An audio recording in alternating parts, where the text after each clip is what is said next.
Mimi na wewe leo tunaenda kuangalia neno kama teknolojia kutoka kwenye wanadamu na kuweka kwenye Mungu. Neno ni teknolojia. Neno ni teknolojia au neno kama teknolojia ya kukutoa kwenye wanadamu na kukuweka kwenye uungu. Neno teknolojia au neno kama teknolojia, neno kama teknolojia ya kukutoa kwenye wanadamu na kukuweka kwenye uungu, au neno kama mfumo wa kukutoa kwenye wanadamu na kukuweka kwenye uungu. Teknolojia au mfumo wa kukutoa kwenye wanadamu na kukuweka kwenye uungu. Haleluya. Kwa dakika chache tutaenda kuangalia hivyo, ndio tutapata muda kuomba kidogo. Katika session yangu kabla ya hii. Kwa hiyo ninaomba tufuatane kwa pamoja. Neno la Mungu ni teknolojia au ni mfumo wa kutoa kwenye wanadamu na kukuweka kwenye uungu. Hilo ndio neno la Mungu. Kwa sababu Biblia inasema alituma neno akawaponya wao. Tuko pamoja watu wa Mungu. Kwa neno mfumo, teknolojia ni nini? Ni mfumo, ni system, ni namna fulani. Kwa mfano kuna teknolojia labda ya simu, ni namna fulani ya kuyafanya mawasiliano yawezekane na vitu kama hivyo. Kwa hiyo neno la Mungu nao lina namna au neno ni namna ya kumtoa mtu kwenye wanadamu na kuweka kwenye uungu. Kumtoa mtu kwenye udunia na kuweka kwenye uungu. So the word of God is the technology of God. Na kumtoa mtu kwenye humanity au human na kuweka kwenye divinity au God kind au God class. Neno la Mungu alileta kutusaidia kwenye wanadamu wetu. Wapenzi, tujipe moyo ni sawa. Lakini neno la Mungu ni zaidi ya tujipe moyo. Zaidi sana. Fungulia chini. Tuko duniani tunapita ni kweli, lakini neno la Mungu ni zaidi sana hicho kitu. Ni zaidi sana. Kwa mmoja watu wa Mungu ameshaanza kufundisha dada, kama umefuatilia vizuri mtumishi wa Mungu. Sema neno la Mungu limetuzaa mara ya pili. Nitachukua hiyo point ya kuzaliwa mara ya pili. Kuzaliwa mara ya pili ndio kitu pekee ambacho hakipatikani duniani kote isipokuwa kwa wale wanaoamini Yesu Kristo. Amen. Kuzaliwa mara ya pili ni teknolojia ambayo hata wale waliozaliwa mara ya pili wenyewe hata hawajui wao. Nafikiri kwenda kanisa no. Biblia inasema kitabu cha Wakorintho. Biblia inasema kitabu cha Waraka wa kwanza wa Yohana sura ya 5. Anasema kwa sababu hii dunia itutambue kwa sababu itutambue yeye. Kwa sababu wangemtambua usingemsuluhisha. Kwa sababu ya kwamba sisi tu wana wa Mungu. Wapendwa, anasema hivi. Wapendwa, watoto wadogo, sasa tu wana wa Mungu na itajadilika bado tutakapokuwa. Lakini akionekana tutafanana naye. Hapa anaangalia appearance. Ila nature asili tushakuwa kama yeye. Kwa sababu anasema hivi, wapendwa sasa tu wana ni nature. Kwa hiyo sasa watu wengi hawashughuliki na hii nature, hawashughuliki na hii asili ya sasa, hawashughulika na baadaye. Mbinguni tutaimba, mbinguni yako na kulia. Subiri kwanza, sasa hivi kwanza yaonesha maisha kwamba unaweza kuyaona katika jina la Yesu. Kwanza sasa hivi kabla ya Mungu. Sasa tusiende mbinguni, tunaenda. Lakini tusiende mbinguni tumechoka. Achana zile kwa mbio. Yesu rudi haraka wanao tumechoka. Achana na hizo. Sisi tunaimba kwa mbio ambazo siku Yesu anarudi. Kumwambia Yesu umewahi sana. Ulikuwa unaenda New York kufumua kuhusu watu milioni 5 waokoka. Yesu mwili Yesu. Yaani Yesu akikuwa tunampiga kwa sababu amekuta una nguvu. Sababu Biblia inasema kwenye kitabu cha Efeso sura ya 5. Anasema anakuja kuchukua kanisa lenye nguvu without spots or wrinkles. Unajua kanisa lenye nguvu. Biblia inasema analisafisha kwa neno. Analinganisha ndoa na Kristo na kanisa. Anasema Yesu analisafisha kanisa kwa neno, ajiletee kanisa kamilifu without spots or wrinkles. Sasa hivi hapa duniani sio baadaye. Unaweza ukaishi bila kukosea. Unaweza ukaishi bila kujikwaa. Tunasoma Biblia kitabu cha Yuda sura 1 mstari wa 24 anasema yeye awezaye kuwalinda msijikwae. Chana zile njilo ndio sisi wote ndio wanadamu, lazima sio lazima utakosea, sio lazima. Sio lazima. Sio lazima. Sio lazima. Hao hakuna kamilisho. Biblia inasema kitabu cha Kolosai tumekamilishwa ndani ya Kristo. Alafu Efeso inatufundisha tumekamilishwa, tunaitwa watakatifu. Alafu tunafundishwa kuishi kwenye ule utakatifu. Tunafundishwa kuishi kwenye ule ukamilifu. Ndio maana akaweka wengine kuwa mitume, wengine manabii, wainjilisti, wachungaji kwa ajili ya kuwakamilisha wale ambao wameshawaita watakatifu tayari.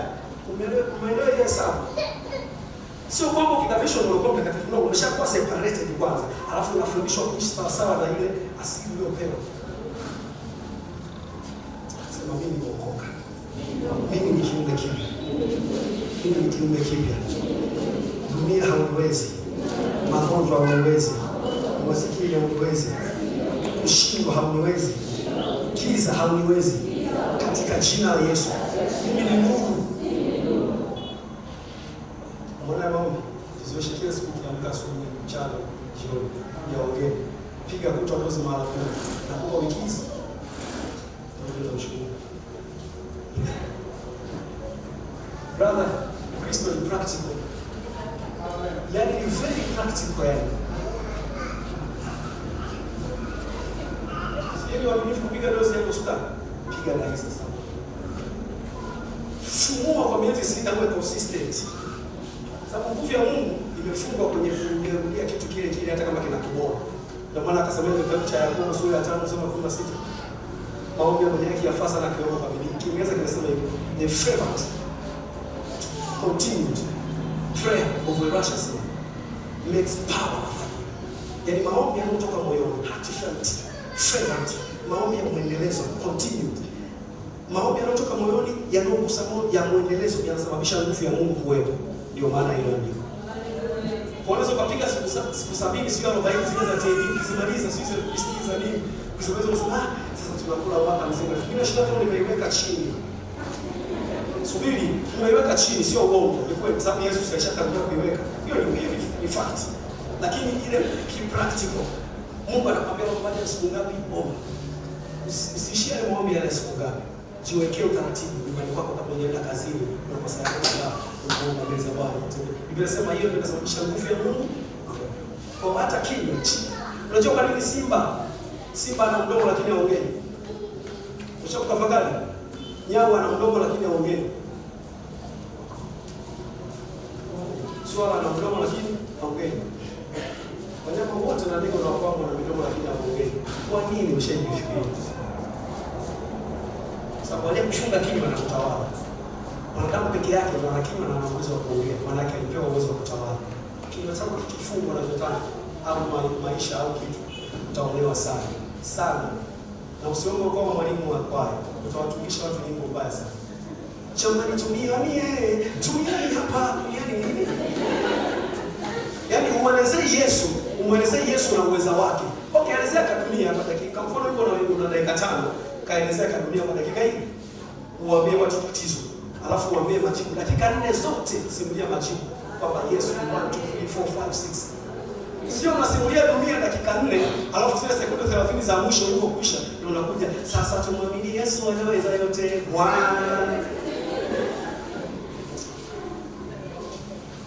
Huo sio utumishi wa Mungu, huo ni utumishi wa dunia. Bila kujua lakini. Hiyo inatolewa na nini? Jaza moyo wako neno, jaza kinywa chako neno. Mungu anamwambia hivi Yoshua sura ya 1 mstari wa 8 anasemaje? Anasema hivi kitabu cha watu kisiondoke kinywani, sio moyoni kwanza, kinywani. Unajua watu tunaanza na moyo sana. Baba ujue moyo wangu, subiri kwanza, kinywa kwanza. Sio toke kinywani. Biblia inasema hivi awezaye ulimi wake, awezaye ulimi wake mtu yule mkamilifu. Subiri, naomba nikuona soma Biblia siku moja bwana, Mungu akanifungua kitu. Ukisoma kitabu cha Yakobo, Biblia inasema hivi, ulimi ulimwengu ule. Unapachia silent tafakari. Ulimi ni ulimwengu, yani any kind of ulimwengu unataka kuona kwenye ndoa yako, pwa. Ulimwengu unataka kuona kwenye biashara yako, pwa. Ulimi. Ulimwengu unataka kuona kwenye huduma yako, pwa. Kwa sababu kila mtu ana ulimwengu. Uongo kweli? Ni I wish. Sasa ile I wish Biblia inasema ulimi. Ulimi ni ulimwengu ule. Kasome tena vizuri hiyo Bible.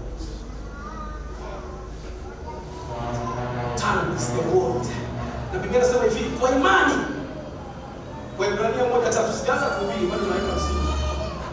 Waebrania 1:3 nasema hivi, kwa imani tuwatambua ya kwamba ulimwengu uliumbwa kwa neno la Mungu. Pale ulimwengu Kiingereza kinatumia neno words. Sio ulimwengu mmoja, ulimwengu mingi. Neno linalotumika pale ni aeons. Eoni maana yake ni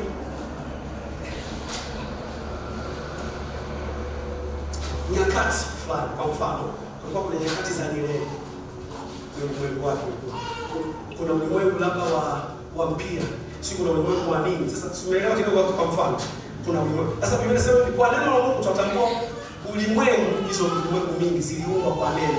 Hizo ulimwengu hazipo kwenye kuonekana, zipo kule ambapo hapaonekani, alafu tunazileta kupitia kinywa. Ndio maana Biblia inasema kwenye kitabu cha Wakorintho wa pili sura ya 4 inasema kadhalika tunalo ile ya imani, tuamini kisha tunaenda Musa.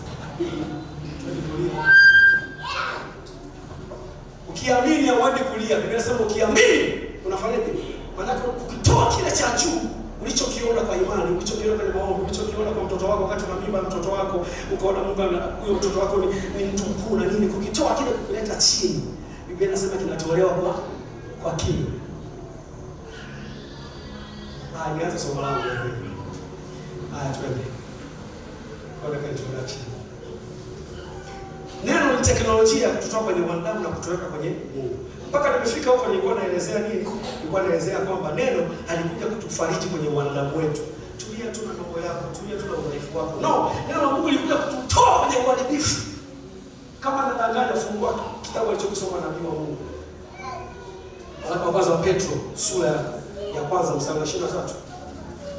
Waraka wa kwanza wa Petro sura ya kwanza mstari wa 23. Tutaangalia hii teknolojia inafanyaje kazi, tutaangalia ikoje na ili tuweze kuendelea mbele. Waraka wa kwanza wa Petro sura ya kwanza mstari wa 23. Twende 1 2 3. Kwa kuwa mmezaliwa mara ya pili. Tuanze 1 2 3. Kwa kuwa mmezaliwa mara ya pili, si kwa mbegu iharibikayo, bali kwa ile isiyoharibika, kwa neno la Mungu lenye uzima lidumulo hata milele. Mstari wa 24. Maana mwili wote ni kama majani, na fahari yake yote ni kama ua la majani. Majani hukauka na ua lake huanguka, bali neno la Bwana hudumu hata milele. Na neno hilo ni neno lile jema lililohubiriwa kwenu. Sawa. Ukisoma Biblia Kiingereza vizuri hapo chini, ukisoma kwa mfano King James, hapo mstari wa 24 inasema mwili wote ni kama majani na fahari yake. Hili neno la fahari yake. Hapa fahari unaweza kufikiri ni ya mwili. No. Hapa Kiswahili kimetafsiri tunaiona fahari ni kama ya mwili. Ila ukisoma vizuri version kwa mfano King James, utaona kwamba fahari sio ya mwili, fahari ya mtu. And all the glory of man. Kwa hiyo kuna utukufu wa mtu. Ndio ile anasemaje nani mtumishi wa Mungu Daudi?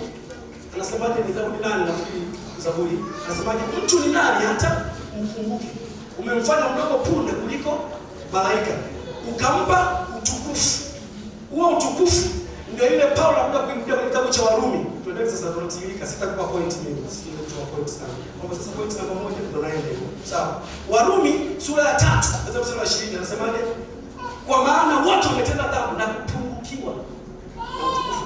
Dhambi haikumaliza utukufu wa Mungu, hata mlevu unaona utukufu wa Mungu. Hata mnyapombe wa hali ya juu, mdangaji, shoga, ana utukufu wa Mungu bado.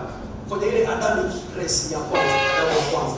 Sababu dhambi haikumaliza utukufu wa Mungu. Ndio maana watu wanajiulizaga, mbona sisi tunaomba lakini China wanaabudu miungu na wamejenga wamefanikiwa? Mbona watenda dhambi wamefanikiwa? Kwa sababu bado kuna utukufu wa Mungu. Kwa mtu bado anaweza kuwa innovative, akapewa kipawa cha akili, akadesign vitu akapata hela, na wewe Mkristo hauna hela. Kwa sababu bado kuna utukufu wa Mungu. Kilichotokea sisi, Yesu alipokuja akafa, Biblia inasema hivi. Sasa ili kutoka kwenye utukufu wa mtu sasa.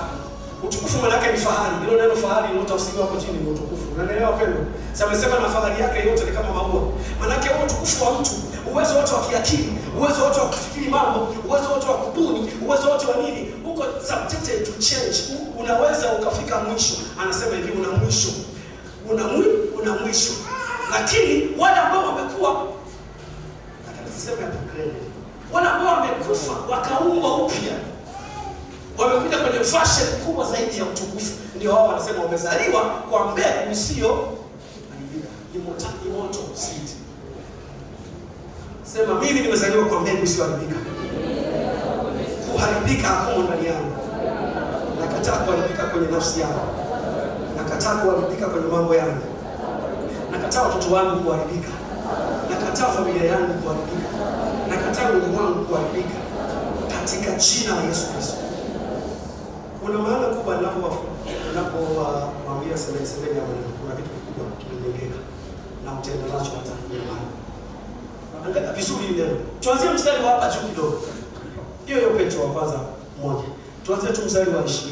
Naye amejulikana kweli tangu zamani kabla haijawekwa misingi ya dunia, lakini alifunuliwa mwisho wa zamani kwa ajili yenu. Unaona? Yesu alikuwepo kabla ya misingi, lakini akafunuliwa zamani hizi kwa ajili yetu.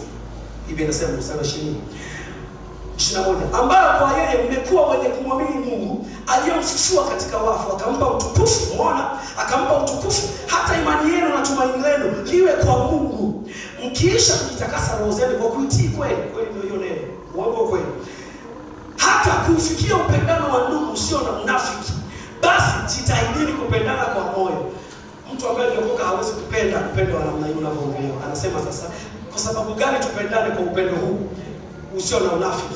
Ndio hiyo anasema 23 sasa. Kwa sababu au kwa kuwa, yani nyinyi mnaweza kuishi juu ya machukizo. Nyinyi mnaweza msitembee kwa sana. Nyinyi mnaweza msitembee kwa kuoneana wivu. Anamaanisha hapa mstari wa 20 kushuka chini. Nyinyi mnaweza kutembea bila kuwa na makwazo. Inawezekana, it is very possible.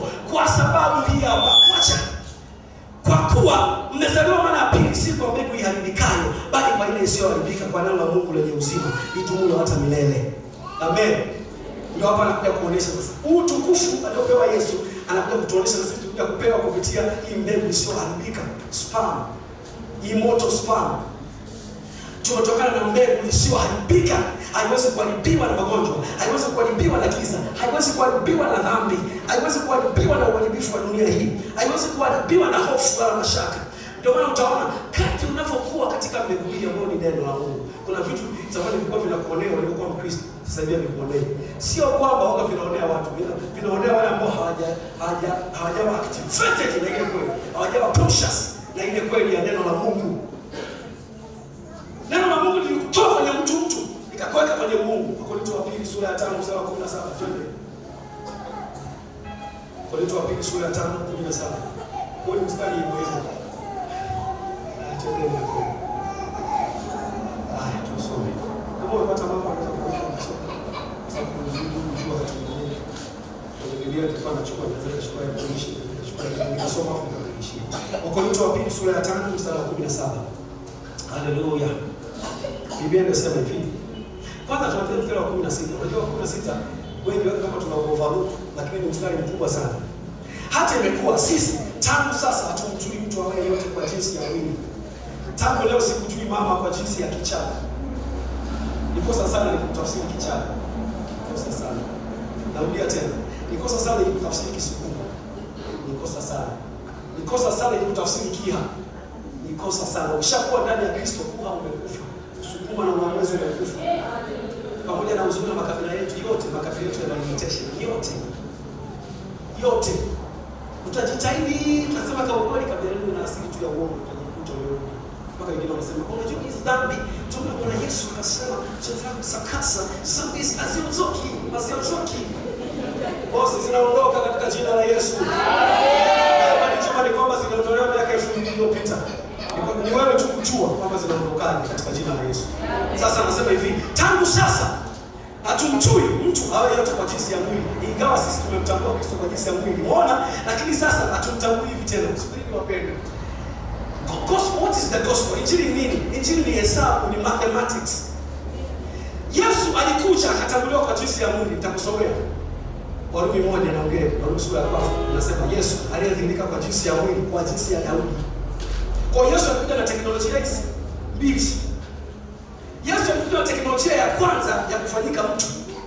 Ndio maana akasema hivi, tulimtambua kwa jinsi ya mwili. Yesu wa Nazareti.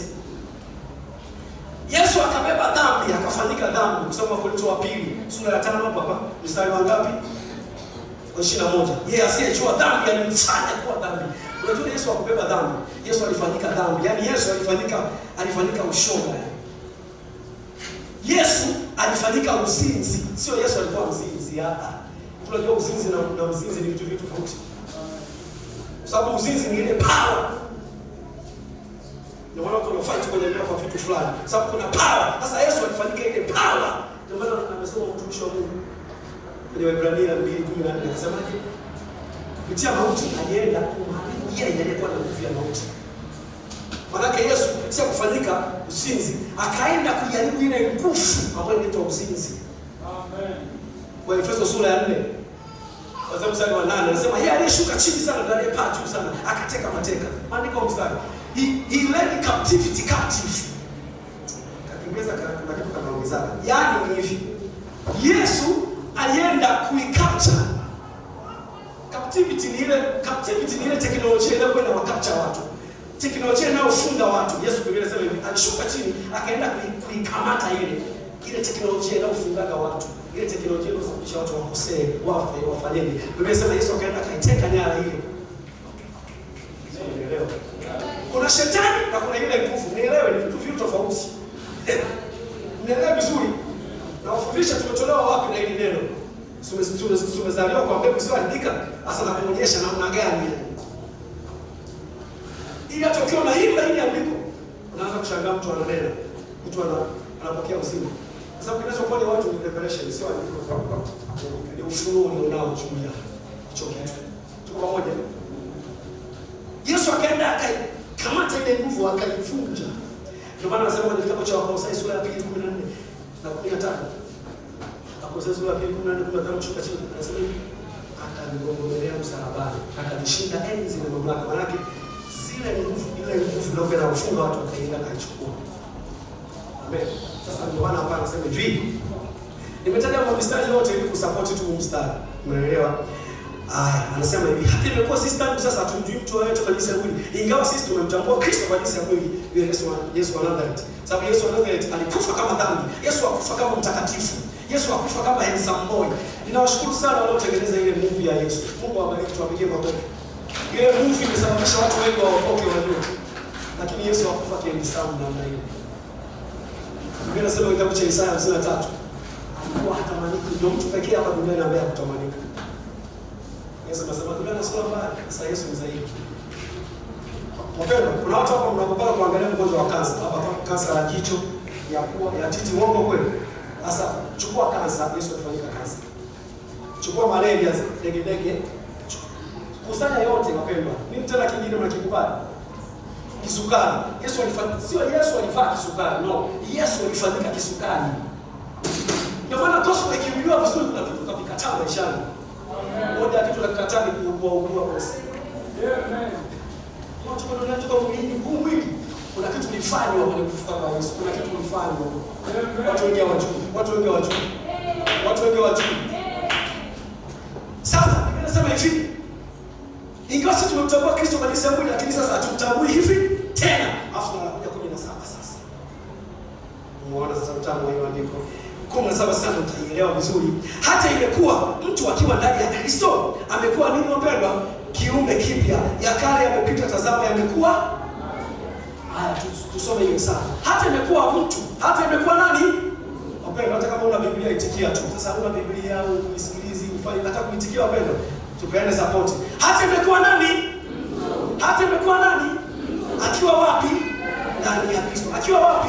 Ndani ya Kristo. Amekuwa nani? Amekuwa mtu mpya, si ndio? Amekuwa mtu mpya. Haleluya. Mungu. Amekuwa mtu mpya.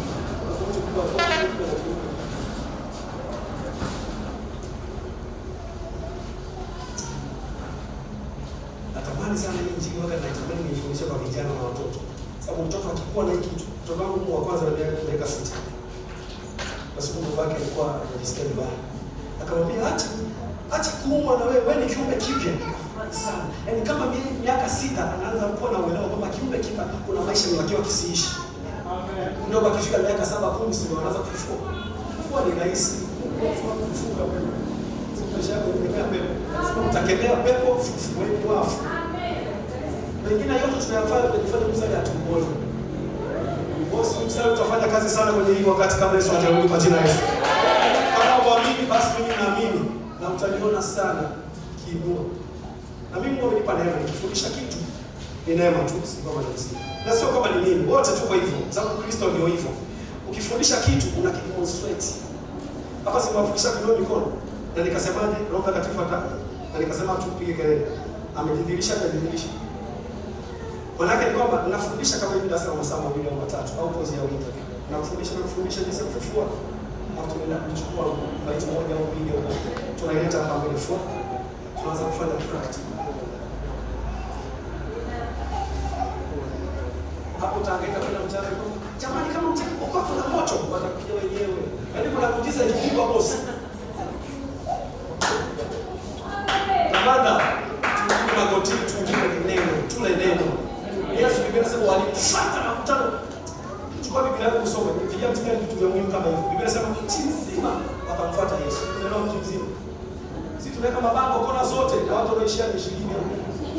Hapo bosi ana mabango ana nini? Anasema mtu mzima ukamfuata. Na Yohana Mbatizaji Biblia inasema mtu mzima ukamfuata nyikani.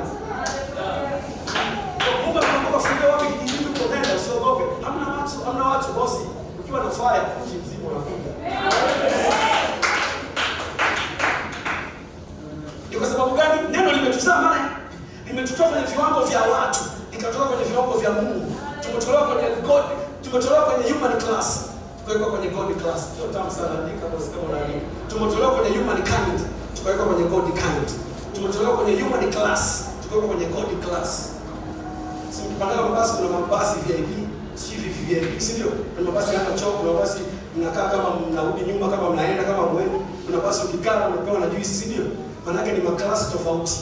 Sasa Biblia inasema tumetolewa kwenye klasi za watu, tuko kwenye klasi ya Mungu. Ndio hapa inasema mtu akiwa ndani ya Kristo amekuwa nini? Kiumbe, sio mtu tena. Amekuwa kiumbe kipya. Ni kwa sababu gani? Amezaliwa kwa lile neno la uzima. Kwa sababu neno ni teknolojia ya Mungu. Yohana sura ya 1, Biblia inasema hapo mwanzo kulikuwa na neno, na neno lilikuwa kwa Mungu. Neno lilikuwa ndani Mungu. Pasipo yeye akifanyika chochote. Subiri nikwambie, Biblia inasema hivi, neno akafanyika mwili nasi tukauona utukufu wake. Utukufu kama mwana pekee wa Mungu. Huo utukufu ule nao Yesu hakuna mtu aliyekuwa nao kabla. Biblia inasema hivi, watu waliomwamini yule neno wakapewa power ya kuingia kwenye technology kama leo tunanayo yule. Kwa usiishie tu kumsifu Yesu pekee yake. Unajua sifa za Yesu zinatumimaidi na sisi ni wakina nani? Kama msifia Yesu kama Yesu anasamehe, Yesu anaponya, maana yake mimi najiambia, na mimi nasamehe, na mimi naponya, na mimi nasamehe na kusahau. Sio bora kwa tuna roho mpendwa. Tuna roho nyingi. Tuna roho teknolojia ya mbinguni kama duniani. Sasa tutatembea kwenye furaha siku zote. Nimesema furaha siku. How can you walk in that kama sio teknolojia nyingine? Jambo moja kwa kila lako hapo tuweza. Through Christ. Through Christ. Maana tumemtoa kwenye kufurahi katika Bwana siku zote. Kwenye teknolojia kufurahi katika Bwana siku zote ni yao. Waliokoka tu. Sababu sio watu. Kabisa. Zuri zinatawala watu. Mungu hataki tukano, anafurahi. Ndio maana akasema furahini, kwa sababu hawezi kukwambia kitu ambacho yeye afanye, na hawezi kukwambia kitu kifanye kama atakupa uwezo wa kufanya. Ndio maana akasema wote walioliamini hili neno lililofanyika mwili na wenyewe wakaingizwa kwenye technology ya kuwa wana. Amen. Sasa mimi mwana wa Mungu. Mimi ni mbabe sana kwa Mungu. This is the gospel. Ndio maana Isaya anaanza kusemaje? Isaya 53. Nani atakayeamini ripoti yetu? Nani atakayeamini habari hii na mkono bado uliofunuliwa kwetu? Sababu gani? Alikuwa anashusha madesa huko chini. Haya madesa kuyaamini, bila Roho Mtakatifu huwezi kuamini. Alisulubiwa. Kwa kupigwa kwake sisi tumepona. Hivyo ndio desa hata. Naamini kabisa kwamba naweza kuishi hapa duniani bila kuugua. Sasa mtu atajiuliza, sasa utakufanya usipougua, sio lazima ufe in fact. Sasa wengine nimebakiza siku nyingine. Sio ni kwa wachanganya. Wapendwa watu wa Mungu. Tumezaliwa kwa mbegu isiyoharibika, immortal seed. Immortal. Narudi pale tu. Fungua na kitabu cha James Yakobo sura ya 1 mstari wa 18. Wapendwa, hivi nafundisha kufia neno au sifundishe? Sababu ile neno silifanyika mwili tukajiamini au tukapewa uwezo wa kufanyika kama lile neno.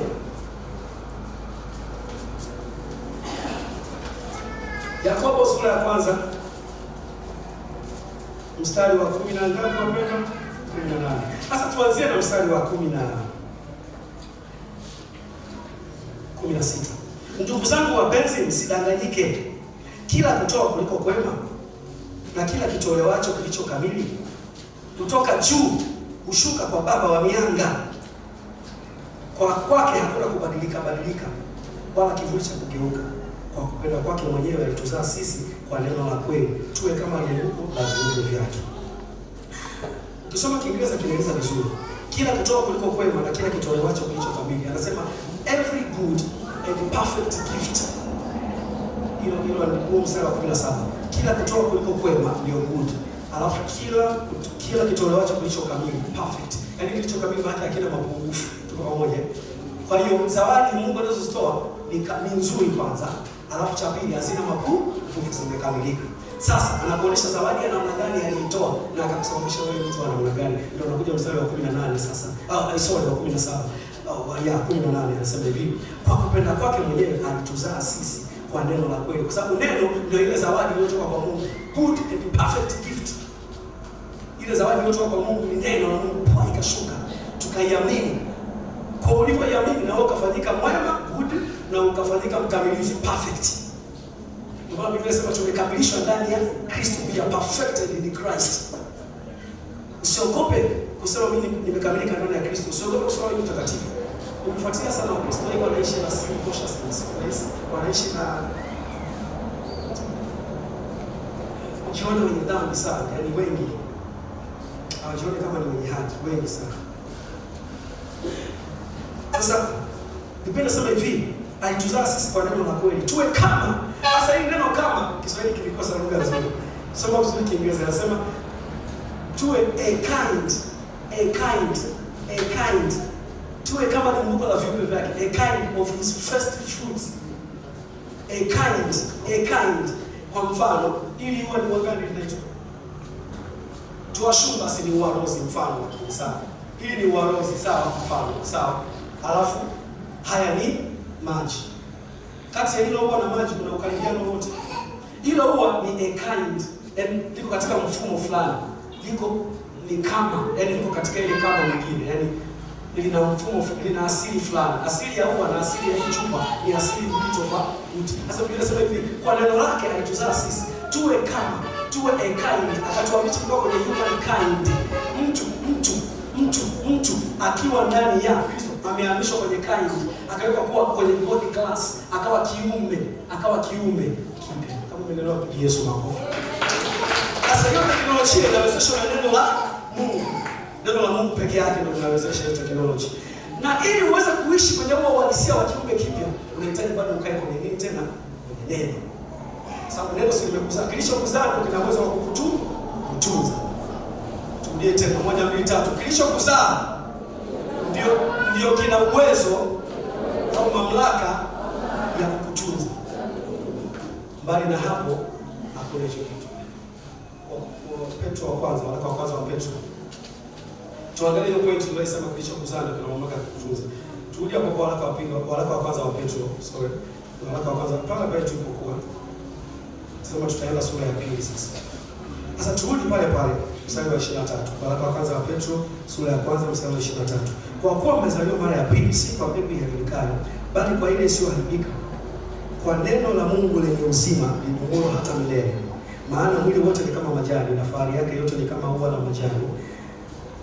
Majani ukauka na ua lake ukauka, bali neno la Bwana ladumu hata milele.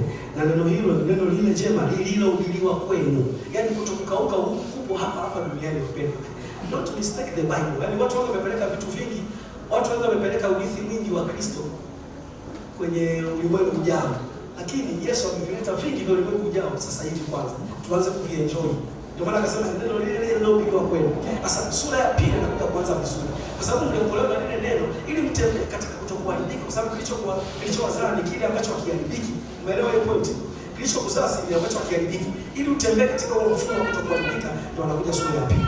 Basi wekeni mbali uovu wote, maana uovu ni kuharibika huko, na hila yote na unafiki na usura na wasingizio yote. Dhambi yote ile ni uharibifu. Kama watoto wachanga waliozaliwa sasa, yatamanini maziwa ya akili yasiyogoshiwa, maana yake ndio hajaribiwa. Sasa neno likatoka kuwa mbegu ya kuzaa likaingia kwenye level ya chakula. Hapo limeingia neno, limeingia kwenye dimension nyingine. Neno limetuzaa. Sasa kwa sababu mtu yote hawezi kuishi bila chakula, neno likaingia kwenye dimension nyingine ya chakula ili uishi kutokana na mbegu ile iliyokuzaa. Kama ile mbegu ina protini labda vitamini A kwa mfano, ili utunzwe kama vitamini A ndio iliyokuzaa, mfumo wako lazima ushawekewa kodi za vitamini A. Kwa hiyo inabidi ule sana vitamini A, chakula cha vitamini A ili uendelee kuishi sawa sana mbegu hiyo kuzaa. Natoa tu mfano rahisi.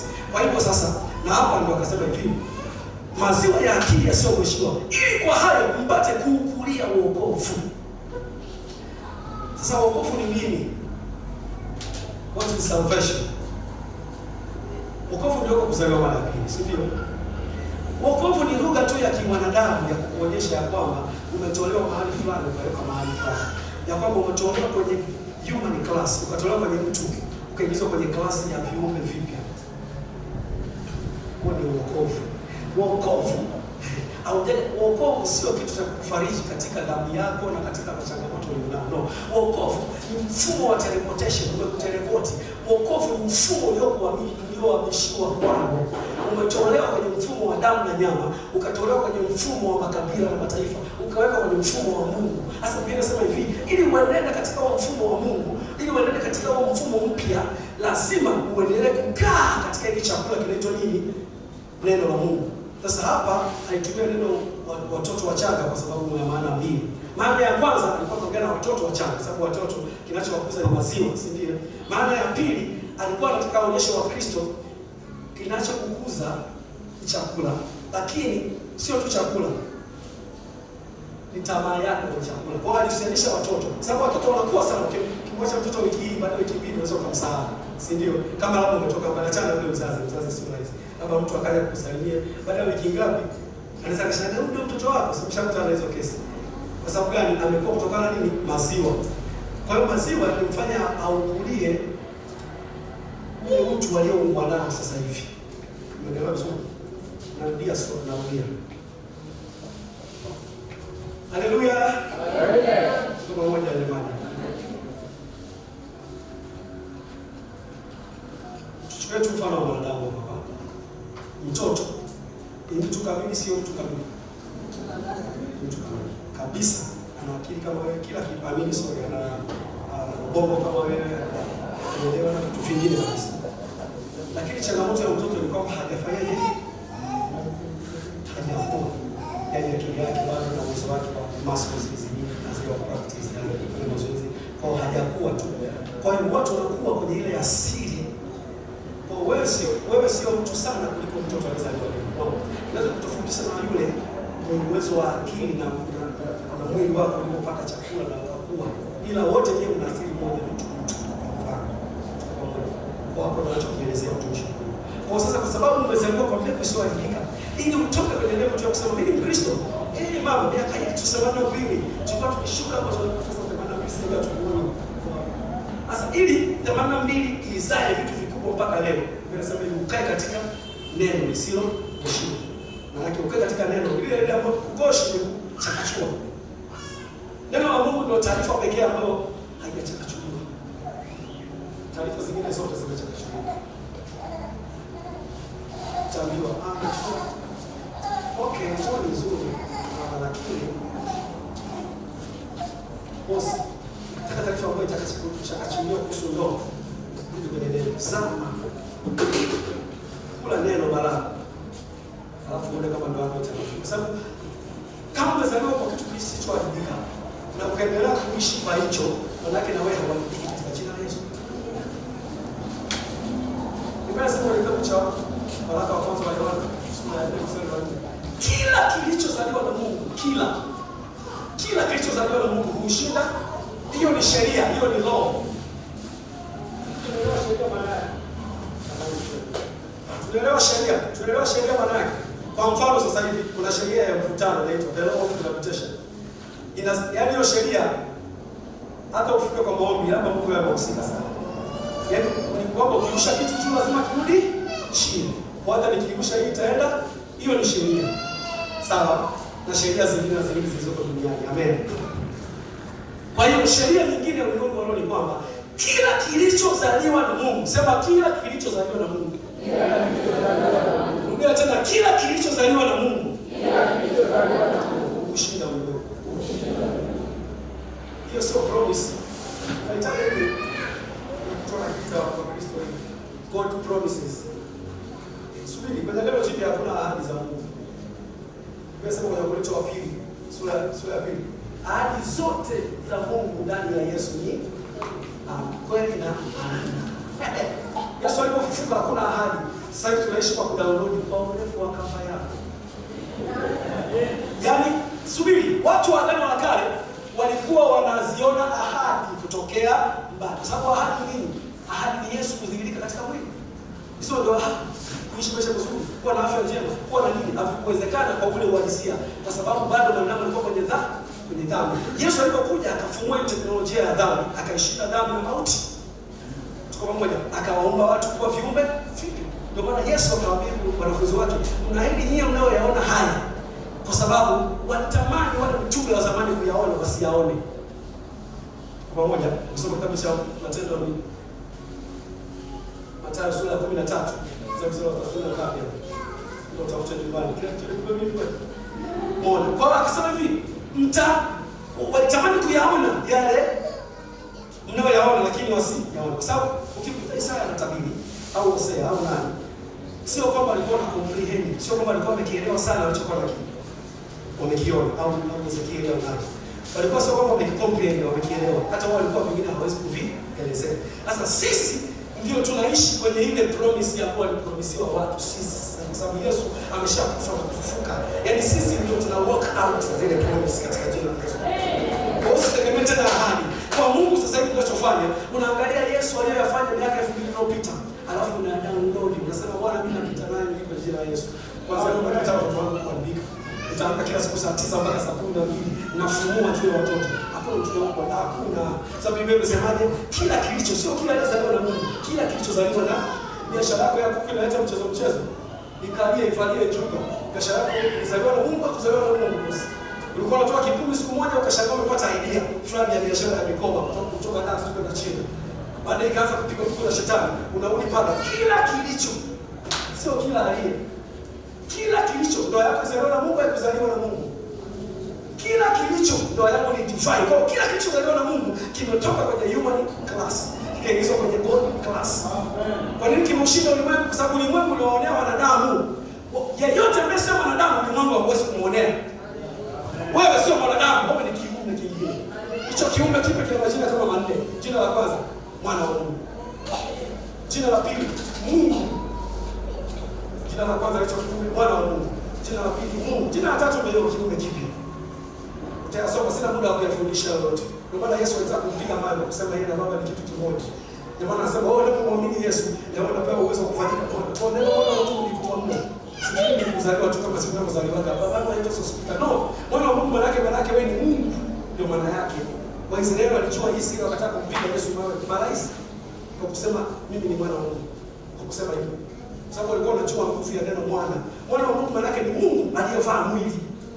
Kwa hiyo unasema mimi mwana wa Mungu, unasema wewe ni Mungu aliyevaa mwili. Na unasema kwa Mungu aliyevaa tu mwili.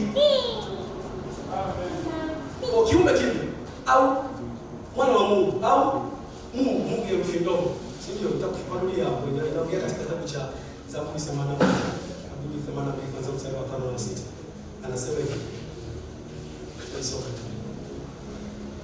Mimi nimesema dini ni Mungu kwa maana wanajua. Haleluya. Pamoja.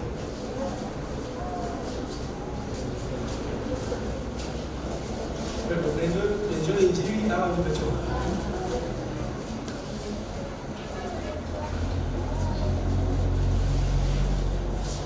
Dozi.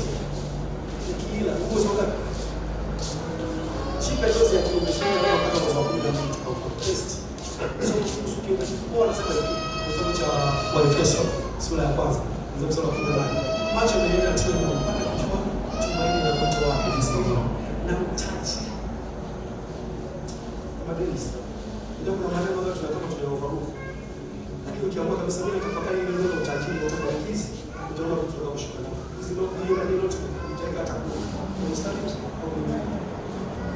Akasema hivi, macho yanaenda tiwe nuru na mpaka kujua utajiri wa utukufu wake ndani yetu sisi, sio mbinguni wapendwa. Utajiri wa utukufu na ubora kubwa sana ndani yetu sisi tuaminio. Wapendwa, huko ndani wewe. Alafu ukisoma kwa Efeso sura ya 3 anasema nimeitwa nihubiri utajiri wake Kristo usiopimika. Maana yake ile utajiri usiopimika hauko mbinguni, uko huko. Hata kupimika kwa jina la Yesu. Yaani watu wanakuangalia eti wanakukadiria. Huyu hatumpi. Huyu miezi 6. Watu wanikadiria mimi. Hata kukadiriwa kwa jina la Yesu. Kwa sababu kuna utajiri usiopimika. Sema mimi nina utajiri usiopimika. Utajiri wa Kristo. Kristo ndani yangu ni utajiri usiopimika. Ninakataa kuishi kiboya. Ongea sio matusi. Ninakataa kuishi kiboya katika jina la Yesu. Sababu boya inapelekeshwa na unataka kwenda upepo. Hiyo ndio bora. Lakini Biblia inasema aliyejenga nyumba kwenye mwamba, ilipokuja magumu, ilipokuja nini, avikumwangusha. Kwa sababu umejenga kwenye mwamba na wewe ni mwamba hapa duniani kwa jina la Yesu. Watu wanataka kuwa maboya. Biblia haijatufananisha sisi na nyau. Kwa sisi na simba. Nafikiri kwa nini? Kwa sababu ya attitude, kwa sababu ya mtazamo wa simba. Nyau akikutana na issue fulani hapa anaweza akapiga mpara, akapiga mpara vibaya, akapiga mpara kutana na ngoma. Nyau anarudi. Simba hakuna ngoma bwana. Ni attitude. Kuna zingine tunaona wanarudi lakini ndio naongelea ni attitude. Kwa sababu Mungu anaomba. Ataenda atapambana na litendo ila atapambana. Biblia inafananisha Yesu kama simba wa manake na sisi ni masihi. Kwa mtu wa Mungu neno ndio kazi yake. Linakutoa kwenye kujiona kwamba sisi wasukuma sisi wana sisi kwa sababu tumeshazaliwa kwa neno hili ni wokovu. Wokovu ndio huo mfumo wa Mungu. Wokovu ndio huo mfumo wa Mungu. Ili ni ule mfumo ambao umekuzaa. Biblia inasema hivi, endelea kula neno lisilo kushinda. Neno lisilo kushinda. Hapa kutumia maziwa kwa sababu ni level ya kwanza ya neno. Neno hapa ina level ya maziwa, level ya chakula, chakula kidogo. Soma kitabu cha Wakorintho wa kwanza sura ya 3. Tutaenda kutana hicho kwamba kuwalisha maziwa na sukari. Kuwalisha maziwa na sukari chakula. Wakorintho wa kwanza sura ya 3 kuanzia mstari wa 2 hadi kushuka chini. Sawa. Tutasoma kuanzia mstari wa 1 kushuka chini. Lakini pia na Waebrania sura ya 5 mstari wa 12. Waebrania sura ya 5 mstari wa 12 anasema yule asiyejua somo la haki huyo mtu bado hajaweza kula chakula kingine, bado anatumia maziwa. Righteousness. Kwa kuna chakula, kuna level ya maziwa, kuna level ya chakula, kuna level ya chakula kingine. Mtoto wa mama yeye ni mashahidi hata zaidi yake. Nimeishi sana na mama. Mtoto akinywa maziwa miaka 5, 6 anaendelea kuwa na akili vizuri. So wanasemaga kuna mama maziwa kizidi sana anaweza akalipwa na mafuta ya kizidi. Kwa wataalamu wa daktari. Maziwa yalikuwa mazuri tokea mwaka 0 mpaka miaka 2. Baada ya hapo maziwa yanaanza kuwa mazuri. Anaweza kula chakula. Baada ya kula chakula anaweza kula chakula gani? Au mtoto fulani au na fulani vya nini tunaita nini? Chakula fulani tunaita nini? Lishe fulani. Sawa. Anatoka hapo na anaanza kula sasa gari na kula nyama. Uongo kweli. Na neno la Mungu ni hivyo hivyo. Unaanza katika level ya maziwa, baadaye unakuja katika level ya anayetaka sio Mungu ni wewe. Kadri ya bidii yako unavyoifanya. Unaweza kuwa umekoka mwaka 2000 ukampita mtu wa mwaka 82 kwa spidi yako, kwa sababu Mungu anakubali spidi. Japokuwa inatokana na neema yake, lakini kadri unavyoichukulia ile neema. Paulo alisema hicho kitu Wakorintho wa kwanza 15 kuanzia mstari wa 10. Anasema tulipewa neema wote lakini tulifanya vitu kuliko wote. Paulo anaongea tulipewa neema na mitume wengine watu bila mimi nilifanya vipi wote hapa na wenzangu, lakini si mimi, ni neema ile. Wakorintho wa kwanza 15:10. Kwa hiyo bidii ni nini? Hapa tumefundishwa maombi, labda Mungu anatufundisha maombi. Kama tuombe akatupeleka kuomba hapa kwa saa moja. Unaweza ukajipa practice ya kuomba masaa 2 au 3. Utahangaika mara ya kwanza. Ila utafanya baadaye utazoea. Maana yake umeenda zaidi ya wengine. Na utapata matokeo makubwa mazuri ukifanya kwa ufahamu, sio kwa mashindano. Pamoja. Unafundishwa si kupenda watu. Amka asubuhi anza kufanya mazoezi ya kupenda. Timotheo wa kwanza sura ya 4 sinasema hivi, mstari wa 7 na 8 nasemaje? Mazoezi yafaa. Mazoezi ya mwili yafaa kidogo. Lakini anasema ya roho yanafaa zaidi. Ukimwona mama fulani unajisikia kichefuchefu, anza kufanya mazoezi ya kumwombea kwanza. Si una sala lako moja, chukua dakika 15 au 20 za kumwombea yule mama tu. Mwambie Mungu, ni kweli umempa range. Yaani unapohitaji ile range, basi range ni kubwa sana. Bwana umempa ile taxi, umempa ile bajaji Mungu. Basi unapohitaji ile bajaji ni kama unaiona inakuchoma moyoni, lakini unaongeza tu pale mama umbariki na gari kabisa, bajaji haitoshi. Unaomba unalia chumbani. Unafanya mazoezi ya kufanyaje? Ya kupenda. Baada ya muda utaanza kuona kale kauchungu kaanza kuisha. Baada ukimaliza mtumie message. Mungu akubariki dada fulani, Mungu aibariki kazi zako, kupenda. Lakini na kupenda unaona kabisa shetani anakuja na kweli. Lakini fanya mazoezi, fanya mazoezi. Baada ya mwezi mmoja miwili utajikuta ile hali ya kuchukia imefanyaje? Sababu nguvu ya Mungu ni kubwa kuliko nguvu ya dhambi. Amen. Pamoja watu wa Mungu. Ninakufundisha kufanya mazoezi ya neno. Unafanya mazoezi, umefundishwa Biblia inasema hivi, furahini katika Bwana siku zote. Kuna kitu kile ukikiona kazini kile kunyima amani. Kile ukikutana na kitu fulani kinakunyima amani. Biblia inasema furahini. Unaweza kutamkia kwa jina la Yesu furahi katika Bwana. Siku hiyo unachukua maombi yako ya kufunga, sio ya kulia mbele za Mungu. Oh Baba turehemu, sio achana nayo. Kuna aina ya maombi. Unaenda kama 7, 8, 9, 10 za maombi. Unachukua maombi ya prophetic prayers, maombi ya kinabii. Unayataja yaliyokuwako kana kwamba yako. Si unakosaga amani, si unakuaga una furaha. Unaanza kujiambia kwa jina Yesu unafurahi katika Bwana. Siku zote. Unafurahi katika Bwana. Katika jina la Yesu unaimba hali. Wewe sijui kitu gani unakitaja kwa jina. Unaenda kusesha amani kwa jina la Yesu unakuwa Mungu. Hapo kumbuka umeshasoma neno, unaanza kutema sasa neno. Unatamka. Tamka wiki ya kwanza, tamka tu ya pili, tamka. Baada ya hapo unaanza kuwa master kwenye hicho kitu. Hatua kwa hatua.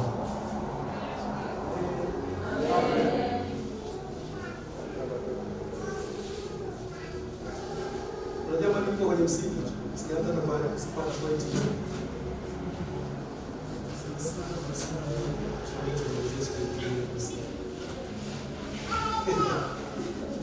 Haleluya.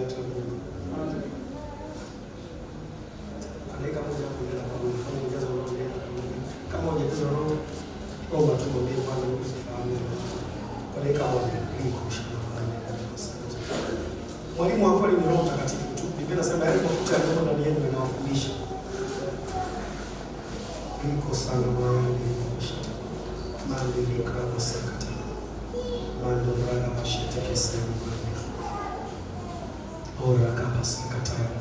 Unapoenda kwa Mungu maana yake unazisema siri za Mungu. Zile siri zilizofishika kwenye neno ambalo umelisikia na maneno mengine ambayo Mungu amekufundisha kupitia watumishi wake waliopita.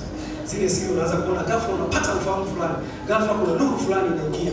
Kwa hiyo endelea tu kuomba Mungu kwa sakata. Unapoenda kwa Mungu unazisema siri za Mungu. Riba shete kesi yote.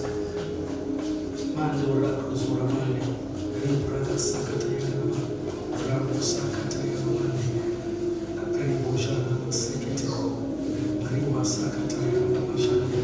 Mando la sakata. Ora sakata ya Baba. Mando kama usikite. Baada ya kuanza kukiri tu mimi ni mwenye haki. Kiri tu kutoka na Mungu jifunza. Mimi nakataa kwa nini nakataa kwa nini watoto wangu nakataa na wao. Biashara yangu imezaliwa na Mungu. Duka langu limezaliwa na Mungu. Duka langu litaribika kwa jina la Yesu. Kwanza tunatoa kiburi. Hatujihesabia haki. Ni kwamba tunajihesabia haki kwa Mungu. Tunaposema kiburi sio kama unajihesabia haki no au sadaka no. Ni kwamba umeamini katika kile Mungu alichokisema na kwamba atakubariki. Kwa hiyo kataa kuharibiwa kwenye mambo yako. Sababu kila unachokipata kwenye mambo yako ya biashara unakitaka kwa Mungu, labda kama unamwambia tu Mungu hata kwa hii sababu tunakataa kuharibiwa. Kwanza nimezaliwa kwa mbegu ile mikana, pili ninaishi kutokana ile mbegu inavyonielekeza. Mungu usaka ni kama shata. Mungu ni kama sakata. Mungu ni kama sakata ni kama rila mashaka ni kama sakata. Ni kama sakata ya Mungu ni kama sakata. Mungu ni kama shata sakata. Ni kama sakata.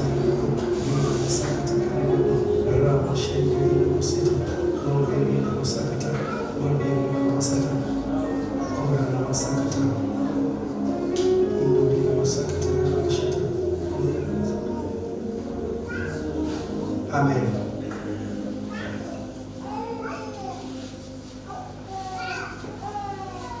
Kwa hiyo bali na kukuzaa neno linakuweka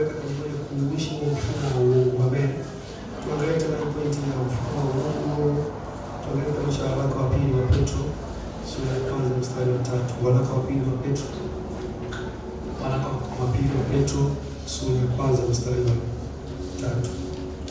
Biblia inasema kwa kuwa uweza wake wa uungu umetukirimia. Sio utatukirimia mchezo uliopita. Waraka wa pili wa Petro sura ya kwanza mstari wa 3. Kwa kuwa uweza wake wa uungu umetukirimia vitu vyote bosi, vitu vyote vipasavyo uzima na utauwa, kwa kumjua yeye aliyetuita kwa utukufu wake na wema wake mwenyewe. Tena kwa hayo ametukirimia ahadi kubwa mno za thamani. Mbona sio kwamba tutakirimiwa ahadi, tumeshakirimiwa.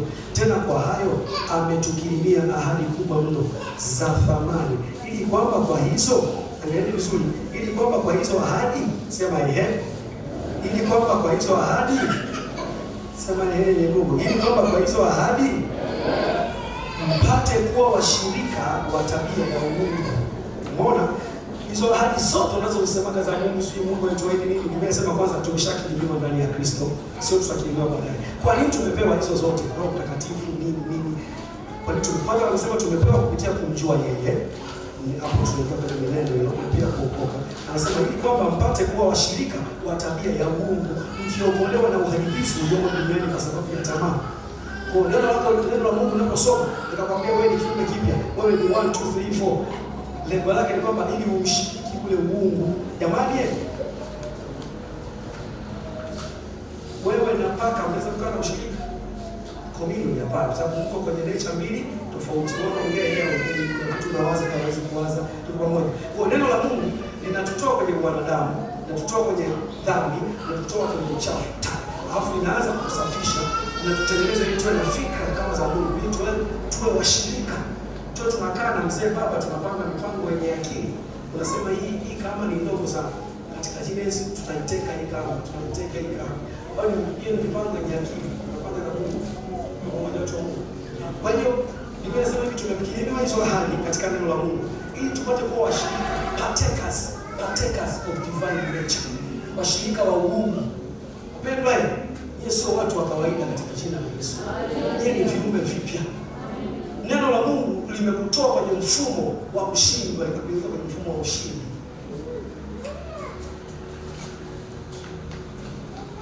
Sasa ndio rahisi kama nataka kuanza kuongea. Hata kama muda wako umeisha. Sasa tuseme hivi kitu kimoja. Kwa kitabu cha Ufunuo sura ya 5, kuanzia mstari wa 9. Tutasoma kuanzia mstari wa 8.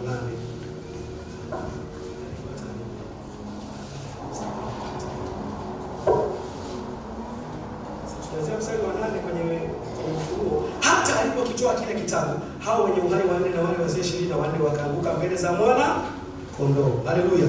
Kila mmoja wao ana kinubi na vitasa na dhahabu vilivyojaa manukato, ambao ni maombi ya watakatifu. Mstari wa 9, alimuona Roho mtumishi wa Mungu Yohana aliyaona kuhusu mbinguni na mambo yaliyoona kitu kama hivyo. Sawa? Kitabu cha Ufunuo tunajua kwa hapa anaona wenye uhai wa Yesu na wapi na watu wao. Sasa mstari wa 9 anasema hivi, nao waimba wimbo mpya wakisema, wastahili wewe kukitoa hicho kitabu. Kama una Biblia unitikie, kukitoa hicho na kuzifungua muhuri, kwa kuwa ulichinjwa ukafanyaje? Ukamnunulia. Jamani, aliyechinjwa akanunua ni nani? Tunakubaliana ni Yesu. Sasa angalia alichokifanya. Kwa kuwa ulichinjwa ukafanyaje? Ukamnunulia Mungu kwa damu yako. Haya, tuanze. Tukanunuliwa watu wa kila kabila moja na lugha na jamaa na taifa, ukawafanya kuwa ufalme na makuhani kwa Mungu wetu, nao watamiliki au wanamiliki sasa hivi au baadaye, wanamiliki juu ya nchi. Subiri kwa mimi, neno la Mungu litutoa kwenye mfumo wa kumilikiwa. Tunamilikiwa kupitia nini? Kupitia lugha, kupitia makabila. Pamoja na uzuri wa kabila lenu ni limitation. Makabila yote Mungu aliyaumba kwa nia nzuri hapa. Lakini makabila, shetani dhambi ilipoingia yakaharibu mifumo, ya makabila. Ndio maana tunaona kuna watu fulani wanakatabia fulani kana kwa watu wa mkoa fulani wanasikia kutabia fulani. Watu wa wapi sio hivi hivi. Sasa Biblia inasema hivi, Mungu Yesu alitununua kwa damu yake. Jamani, nikisema nimenunua hii peni ya mtumishi, ataendelea kuwa nayo na mimi niwe nayo. Maana nimehamisha location. Sasa tulinunuliwa kutoka kwenye kila kabila, taifa, lugha na jamaa. Mimi sio Mtanzania kwa jina Yesu, mimi Mtanzania kwa kopo. Wanapenda kutoa mfano huu. Wanataka kujua asali. Asali nyingi kwenye zile chupa ndogo zinazoa kwenye chupa zimeandikwa okay, basi sio bwana. Asali nyingi zimewekwa kwenye chupa imeandikwa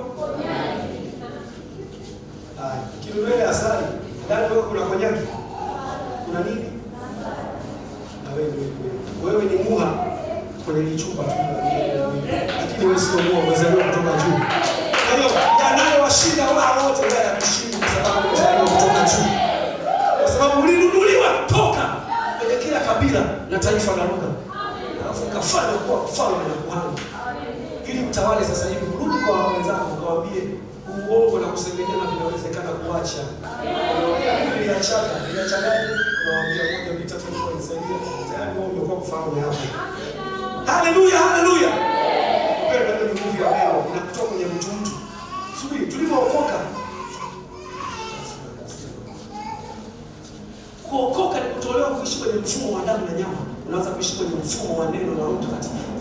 Hiyo ndio teknolojia ya ufufuo wa Yesu. Yesu alipofufuka na maana alikuwa anaingia kwenye mlango kwenye nyumba bila kugonga hodi. Sababu Yesu wa kwanza aliishi kwa mfumo wa damu na nyama. Kwa damu yake ilikuwa haijashakachuliwa. Yesu wa pili aliyefufuka, akufufuka katika mfumo wa damu na nyama. Alifufuka kwa mfumo wa Roho Mtakatifu wa Kristo. Tenda usome kwanza mstari wa kwanza. Anasema kama Kristo alipofufuka kwa utukufu wa Mungu Baba, kadhalika na ninyi zabuni wake mtembee katika uzima mpya. It means unapookoka hautakiwi kuishi kwa limitation ya damu na nyama. Kwa maana alichukua. Sasa angalia magonjwa yote yanapimwa wapi? Magonjwa yale mengi yanapimwa kwenye nini? Damu. Kwa sababu kwenye damu ndio kuna essence ya mtu. Yesu alipofufuka akatoka kuishi kwenye essence ya mwili. Ndio maana kuna Adamu wa kwanza na Adamu wa pili. Adamu wa pili huyu Yesu, Biblia inasema ni roho yenye kuhuisha. Wakorintho wa kwanza 15 kuanzia 45 kushuka chini. Anasema hivi, Adamu wa mwisho ni roho yenye kuhuisha. Kama walivyokuwa wao wa Adamu wa kwanza, ndivyo walivyo wao wa Adamu wa pili. Mimi sikitafsiri kutokana na Adamu wa kwanza. Wapendwa, japokuwa sio neno zuri sana, lakini niwaambie tu.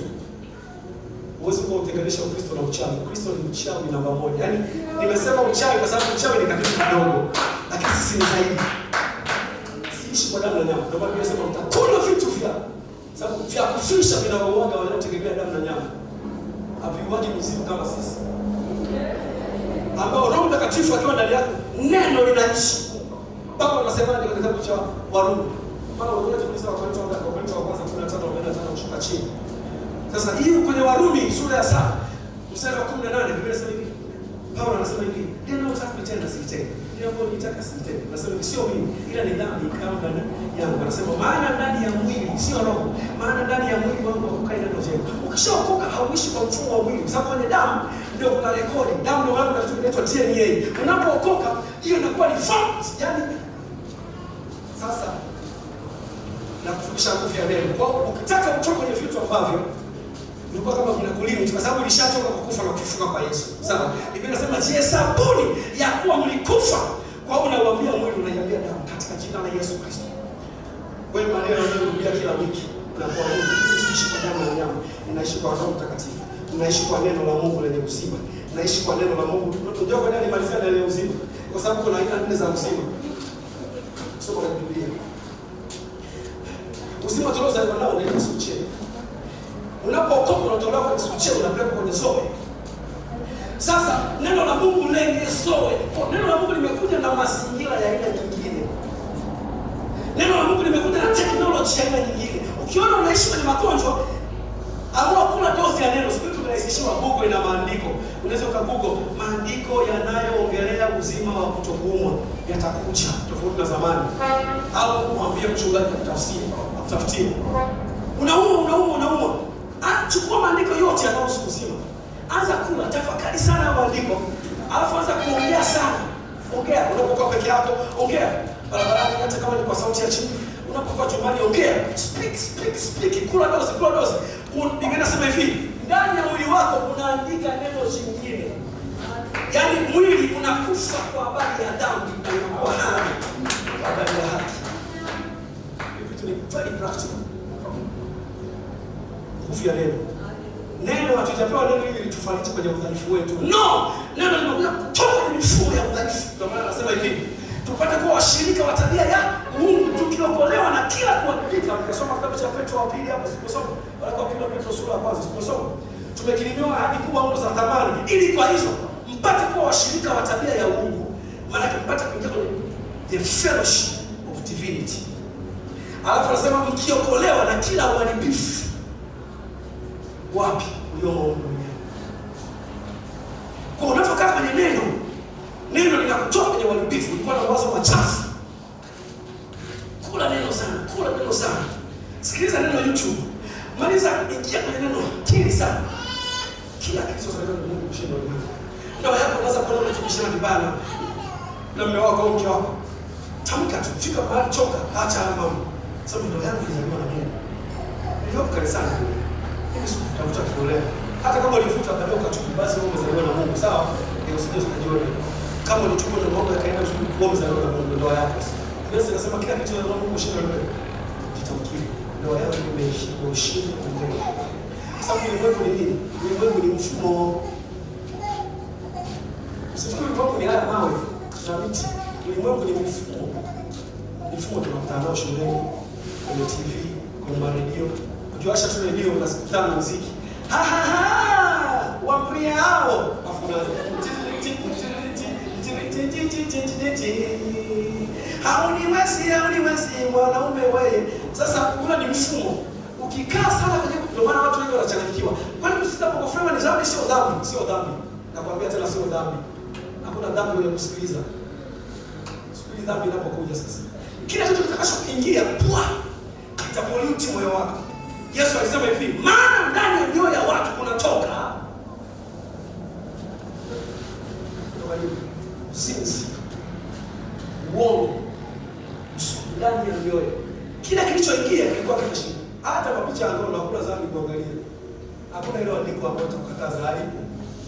Mimi sio kushindiza kuwatishia na kufundisha injili ya kweli. Nikikwambia sio dhambi usiangalie, utaenda kuangalia. Sasa nikwambia sio dhambi, lakini dhambi inapokuja inakujaje? Ikiingia kile kitu, mtu ameumba katika mfumo wa kuprocess vitu. Sisi ni mashine za hali ya juu sana. Picha moja inaweza kukusumbua miaka 5 au 10. Kwa hiyo ili uchilinde, lazima uwe mtu wa kula sana neno. Nipenda sema hivi katika kitabu cha Zaburi 119, moyoni mwangu nimeliweka neno lako, nisije nikakutenda. Kwa neno la Mungu ni sin proof. Neno la Mungu ni kizu. Kama ambavyo kuna waterproof, labda kuna saa au simu ambazo hata kuzungukiza gate na uweze tesi yako. Asante.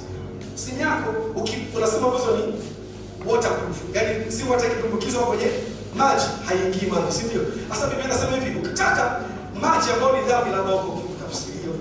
Dhambi isiingie ndani yako, Biblia inasema jaza neno. Nimeliweka neno lisikutende.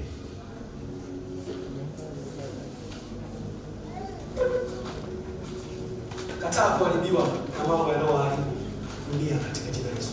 Amen. Hapa nimeongea kwenye eneo la ndoa tu. Kuna maeneo mengi, kuna biashara, kuna dini. Utashangaa watu wanasema huko mitaani, mambo yako hivi na hivi na hivi, hiyo ni mfumo.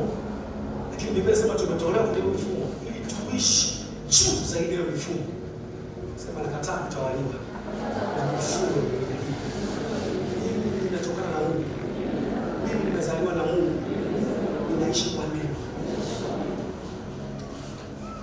Nakumbuka Yesu aliposema ile andiko, akasema kwenye Luka akasema shetani alimjaribu kwamba atakisha jini kwa mkate.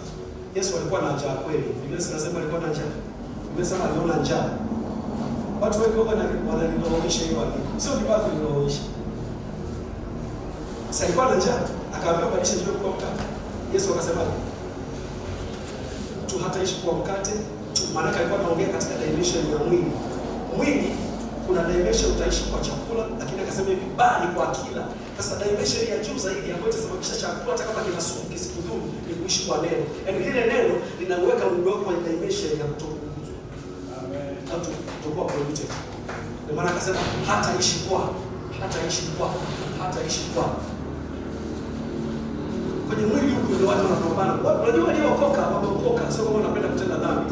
Tabia nyingi za mwili ziko mwilini. Ndio maana Paulo anaita nini? Matendo ya mwili. Watu wengi tabia ziko kwenye mwili tu, kwenye damu zile walizoea. Kwa sababu ukifanya kitendo fulani kwa muda fulani kinabaki na rekodi. Ndio maana ukizaa watoto, wakati mwingine watoto wanaenda na ile rekodi. Unajua damu Yesu ndio mfumo wa ajabu sana. Wanaenda na ile rekodi kidogo. Sasa kuifuta ile rekodi baada ya kuokoka, unaifuta kwa neno la Mungu. Unaifuta kwa neno, unachitamkia sana neno. Hii sio uongo kwa Yesu. Hata kama unataka kumdanganya nani kiongozi wa praise. Kiongozi amekupigia simu umechelewa Jumamosi. Uko wapi? Niko hapa Phantom, kumbe uko Isaka. Hata kama ukitoka kumdanganya, jiambie, tekeleza na Bwana niko hapa milele. Lakini jiambie mimi sio Mungu katika jina la Yesu. Ukizoea sana kusema hivyo, kuliamini neno litakuteleport, litakuhamisha, litakuweka pale ulipozaliwa. Sababu unasema tumeketishwa pamoja na Kristo. Haleluya. Niko zangu zimeishia. Asanteni sana. Amen. Hata tuwe na wakati wa kuomba kidogo. Tunaweza kuomba kidogo. Tutamke neno. Kitu kingine kinachokupa uhai neno. Kuna roho saba za Mungu. Kusoma kitabu cha Isaya 11. Sasa roho nitataja 3 kwa sasa. Kwa maana ya Yesu mwana kufundisha. Okay, bila itani. Kuna roho wa Bwana, spirit of the Lord. Kuna roho wa Bwana mmoja. Kuna roho wa kumcha Bwana, the spirit of the fear of the Lord. Roho wa Bwana, roho wa kumcha Bwana. Kuna roho wa nguvu au roho wa uwezo, spirit of might. Ndio alikuwa kwa Samson. Akibuka hapa Samson. Habari nyingine. Tumeshataja ngapi? 3. Tumetaja roho wa Bwana, roho wa kumcha Bwana, roho wa uwezo. Kuna roho wa hekima, spirit of wisdom. Kuna roho wa maarifa, spirit of knowledge. Roho wa maarifa. Kuna roho wa ufahamu, spirit of understanding. Utaenda usiku. Tumetaja roho ngapi hapo? Tumetaja 6. Alafu kuna roho wa ushauri, spirit of counsel. Ndio yule anaweza kaja kwa upole, roho wa ushauri, akwambia lakini hiyo kaka ni fulani, lakini kama unisikia sasa amani ambayo ujisikii kuelewa naye huko moyo, sio kwamba ni amani mbaya, sio kwamba mtu hajaokoka. Sababu Mungu anajua yote, anajua pengine labda kiweze kutokea ndani ya mwaka mmoja mbili kwa anakushauri subiri kwanza. Sio kwamba amesema vile ni dhambi, unaelewa? Au una milioni 10 zako au 20. Roho wa ushauri unakuja tu, sababu ni ushauri wa ajabu. Wajabu wa ushauri ni kwamba wao wanashauri sisi tunaona kama mambo ya kichini. Ukiwapo wa Mungu. Wao watakuja kushauri kiaina tu. Sasa wewe jiulize, watu wanakuja kupigana vita mataifa matatu ya masukia wa Israeli, eti waambie wake Palestina. Si kama hamnazo, si ndio?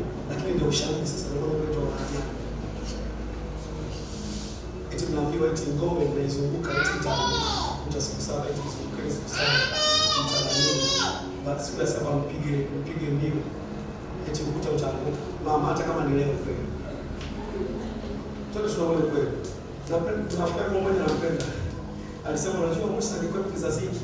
Mungu alipomwambia nyosha fimbo, watu wakikataa, wakasema mama nini si mtoto wako amesoma civil engineering na wewe mtoto wako amesoma engineering ya mabomba. Wanawake wakaachana na habari ya Mungu kunyosha fimbo, wakasema watu tunaweza daraja tufu. Ndio mambo yaliyopo leo tunaona kuuliza kama tunaomba kutumia akili zetu sana. Ndio maana kamuuliza tu kadogo kaniwatesa watu subiri mtandaoni. Yes. Basi na Wakristo nao mchanganye. Haiwezekani kesi ikajazwa kwa nini? Bosi, mambo ni mengi hapa duniani. Kama uamini muujiza ya Yesu wewe bado sana.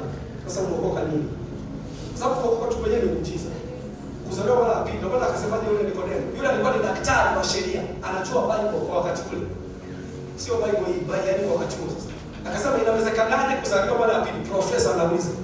Sababu gani? Hiyo kitu ni mystery. Sasa kama muamini muujiza wa gesi tu hapa na ni nini?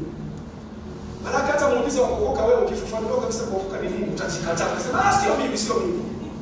Kuna wakati nienda kuokoka nikamwambia sisi ni majitu. Kuna dada mmoja nikamsikia tu kwa sisi sio majitu.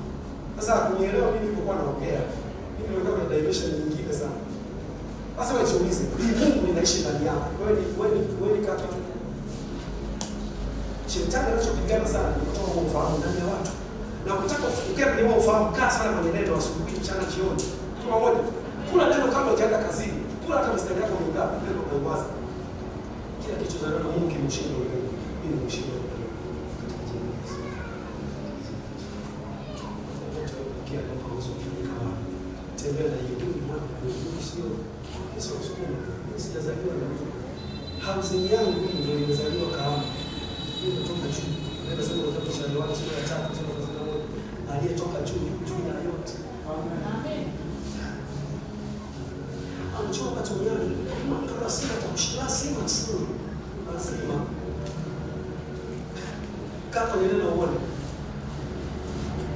Yesu alisemaje? Ukiamini nusu au asilimia 2. Twende ile yote mpaka utakapoishiwa pumzi. Ukiamini 1 2 3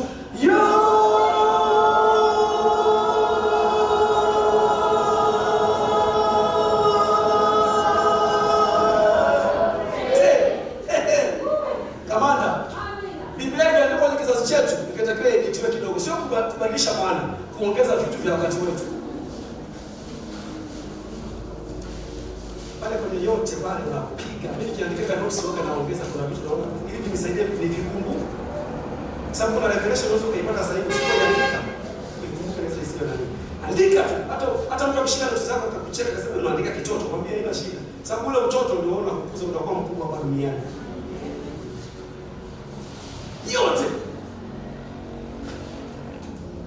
Yote kamanda. Amen. Amen.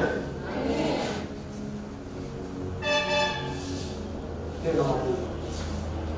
Tunaambia kutoka kwenye mwanadamu.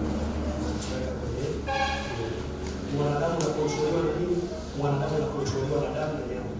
Unapokuwa umeokoka, ukazaliwa kwa neno, kinachokukontrol sasa hivi ni neno, sio damu na nyama. Kwa damu na nyama inakuwa chini. Neno linakuwa juu. Neno likiwa chini sana kwenye mifupa yako, mifupa itakataa. Sababu kila kitu kinasikia. Amen. Neno likiwa chini sana kuliko maumivu kwenye tumbo, jaza sana, utaona tumbo linagoma, linaona haya, linakimbia, linaacha kula. Zaburi 114 zinasema hivi. Unajua Zaburi zina mipasho fulani pia na yenyewe. Soma Zaburi 114 inasema, una nini milima hata utetemeke? Una nini vilima hata urukeruke? Afa anakuja kumalizia. Anasemaje? Tetemeka mbele ya Bwana wa Israeli. Manake uwepo wa Mungu unatetemesha milima. Sababu si uwepo wa Mungu ndio unaumba milima. Kwa unapojaa neno sana, manake unajaa Mungu sana. Alafu tunaanza kuambiana. Neno linaniambia sema hivi. Una nini malaria? Umfuate yule dogo. Wote sio ndio ndio. Alex. Una nini wewe? Dhambi ya uzinzi yani kufuata hili. Sababu nini kajaza neno sana. Afikiri mambo ya wanaume na uzinzi. Sasa hivi watu waamini kama hicho kitu kinawezekana. Hawaamini watu wengi makanisani. Wanatudanganya watoto wenyewe hawa. Hawatudanganya bosi. Kuishi katika utakatifu inawezekana katika jina la Yesu. Kwa nguvu ya neno, kwa sababu neno ni teknolojia nyingine. Imetutoa kwenye mifumo ya kihakia ya sukuma, mifumo ya Tanzania. Watanzania wote kuna mgundula wanao, kuna vimgundula kwenye Tanzania. Ili utoke kwenye huo ujinga wa Tanzania, kuna neno litakuelevate. Amen. Tuanze kufikiria zaidi wa Tanzania.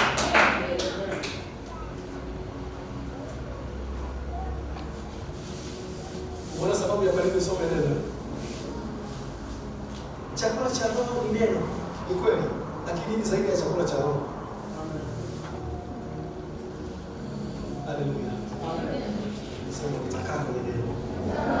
Nitakuwa vivu. Sasa Roho Mtakatifu analipa neno usiku. Kisha unaposoma neno unaona sana. Kama unajazwa Roho Mtakatifu kisha unajazwa. Unaenda kwa muda sana unapokuwa unasoma kwa tafakari. Kuonesha nini kwenye nani? Usinyane. Asilimia kubwa mimi ndio padi yangu hii kwenye ile ndio kusema nimesema manipulation. Yaani naweza kama kwa yai si wapi Mungu anashushia kitu fulani kiandika. Na ndio wanaandika kwa mfano Yohana sura ya kwanza. Mungu akinipa kitu kwenye hiyo Yohana anaandika hapo. Lakini usiongeze anaendelea. Kwa mimi naweza nikaandika wanaita nini zile commentaries za Bible. Naweza nikaandika kutoka na revelation ya Mungu. Mungu kwa neema yake. Kwa sababu gani? Akinipa kunaandika kwa haraka. Alafu naanza kutafakari sana. Nitafakari. Hapa mimi naweza nikawafundisha hata vitu vingine zinafundishwa. So wewe karibu. Mara nyingi sana mimi nataka kutafakari.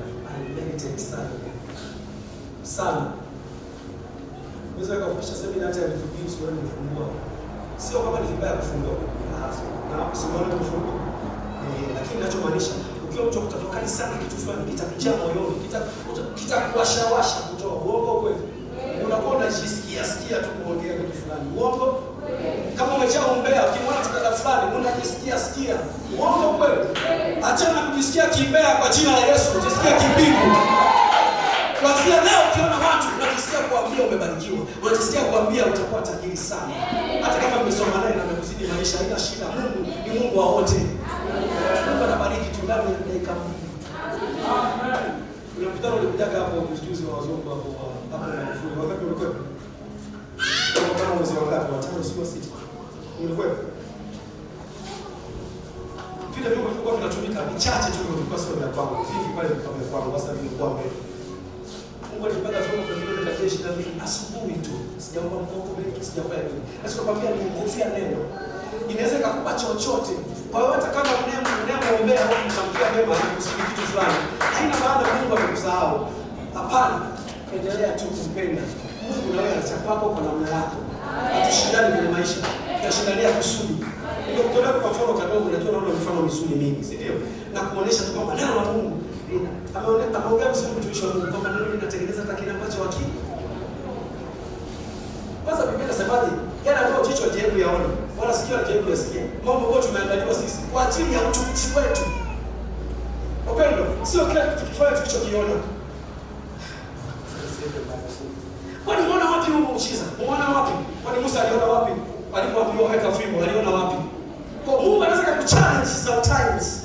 Sababu kuna vingi ambapo jicho bado. Na ndio tumetunziwa kwa mtu. Unajua tumetunziwa kwa ajili ya kuchimba mafai kwetu. Nimepata ndio sasa. Biblia inasema macho ajaye kuona mambo ambayo sio ajaye kusikia tumeandaliwa sisi kwa wakati huu kwa ajili ya kuchimba mafai sana kwa mafai Yesu. Haleluya. Mimi naamini kwenye kupotea kama Filipo teleport. Mungu alinionyesha siku moja. Yaani maana yake unaweza ukaenda Mwanza bila kupanda basi. Na hizo zitakuwa nyingi sana kwa Wakristo sasa hivi. Sababu si uwezo wako kusikia tu wachani. No, sio wachani. Walichukua teknolojia yetu tu wale.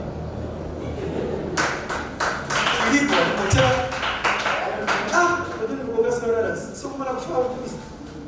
Kama sio kama watu tunafanana. Tushaona zamani. Mungu akubariki sana. Nakupa mkono. Kwa hiyo, ninaamini siku moja tukao tunamalizia historia tunaenda kwa. Siku moja tunashauri kwa sababu ni rekodi ya mwisho. Tuko ndani tuko watu 5 6. Tukapita wakati tunatoka nilisikia kuna mtu rafiki wangu ananiambia sekenge pale nasikia kuna watu wana nini ndio siku tunatoka mavibaka siku moja basi. Mke wangu na mimi baadaye akaja kuniambia baada ya kumsimulia story akasema niliota gumba changu kimenani. Maana kile gumba si kinaleta balance kwenye. Lakini kama sasa mimi labda ningetoka au ningetoka wangu, si ndio? Sasa nafundisha tu story.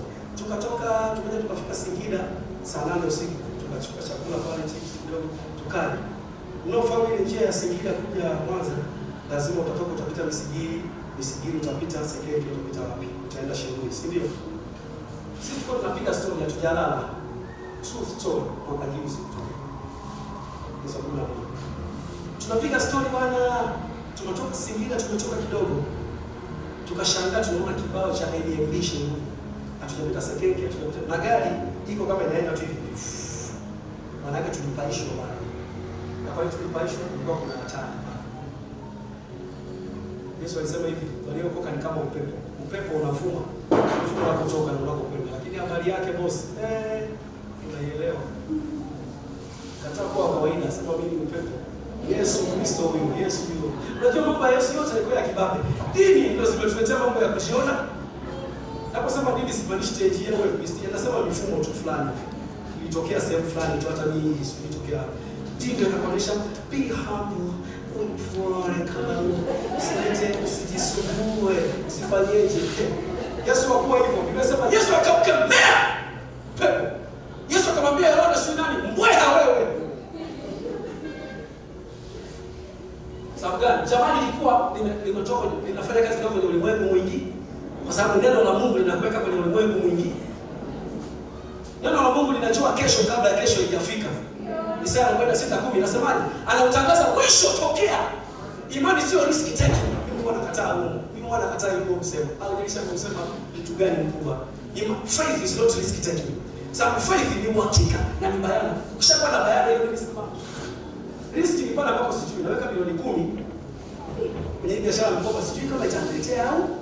Lakini nikishaona bayana yake hiyo ni risk tena. Sinajua tukishaleta mama atachukua mikopo 2000 nini tayari mshamaliza. Hiyo sio risk. Faith, Biblia inasema imani ni kuwa na hakika, afu ni bayana ya mambo. Hajaonekana tu kwa nje lakini tayari ni bayana yapo. Kwa ukiona kuna kitu bado unakichukulia kama risk, ujue bado utakielewa vizuri. Rudi sasa kwenye neno. Kula neno ili uwe kile bayana kwako. Unafikiri kwa nini Mungu alimweka Ibrahim alikuwa anamtoa anaonyesha nje nyota, anamwambia Sumara kuza wako ndio kama mchanga wa bahari. Mungu alikuwa anaweka bayana kwa Ibrahim ili Ibrahim comprehend, aone kabisa ile bayana. Ibrahim akwenda kichwa. Ndio maana wewe jambo lote ile leo uponyaji, iwe ndoa nzuri, iwe nini, bayana yake inapatikana kwa ufahamu wa neno, understanding. Ndio maana kuna roho understanding, roho ya hekima. Sasa roho zinazo kusaidia kufafanua neno na kuelewa vizuri ni hizo roho tatu: roho ya hekima, roho ya maarifa, roho ya ufahamu. Omba sana hizo roho. Ndio maana mtumishi wa Mungu Paulo akasema katika kitabu cha Waefeso sura ya kwanza akasema mstari wa 18, Mungu wa Bwana wetu Yesu Kristo awape roho ya hekima na fahamu katika kujua. Haleluya. Kwa kila siku unakuwa naomba roho fahamu, roho maarifa, roho hekima, jaza fundisha katika yetu simame. Ili uweze kuokoka, ili uweze kuwa mwana wa Mungu, Biblia inasema hivi: kwa moyo mtu huamini hata kupata haki. Unaamini nini? Unaamini kufufuka kwa Bwana Yesu Kristo. Kwa sababu alivyofufuka kutoka kwa wafu ndio alileta viumbe vipya duniani, alileta uzima mpya. Na unakiri nini? Biblia inasema kwa kinywa mtu ukiri hata kupata wokovu. Unakiri ubwana wa Bwana Yesu. Sasa ili uweze kuokoka, fuatana na misala hii. Sema, Bwana Yesu, ninakupokea sasa, uwe Bwana wangu. Ninaamini kuwa ulifufuka katika wafu kwa nguvu za Mungu ili mimi niwe mwenye haki, mtakatifu na kiumbe kipya. Asante Bwana Yesu kwa kuniokoa. Asante kwa kuniumba upya. Tangu sasa mimi ni mwana wa Mungu.